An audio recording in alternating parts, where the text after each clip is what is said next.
কালো মেয়ের বিয়ের চিন্তায় যে মায়ের রাতের ঘুম হয় না, সেই মাও তার ছেলের জন্য ফর্সা মেয়ে খোঁজে। বেকার ছেলের চাকরির জন্য যে বাবার রাতের ঘুম হয় না, সেই বাবাও তার মেয়ের জন্য চাকরিজীবী জামাই খোঁজে। নির্মম হলেও এটাই বাস্তব যে দিন শেষে সবাই 16 আনাই চায়। কালো মেয়েদের নিয়ে অনেকে অনেক যুক্তি দিচ্ছে, আমি তাদের সম্মান করি। মেয়েদের একটা অভিযোগ থাকে যে ছেলেরা সুন্দর ফর্সা মেয়ে খোঁজে। আচ্ছা, মেয়েরা কি কালো ছেলে খোঁজে? আমার এই প্রশ্নটা মেয়েদের কাছে।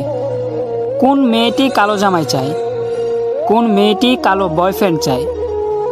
আমার জানা মতে সবার বিএফগুলোই ফর্সা হিরো।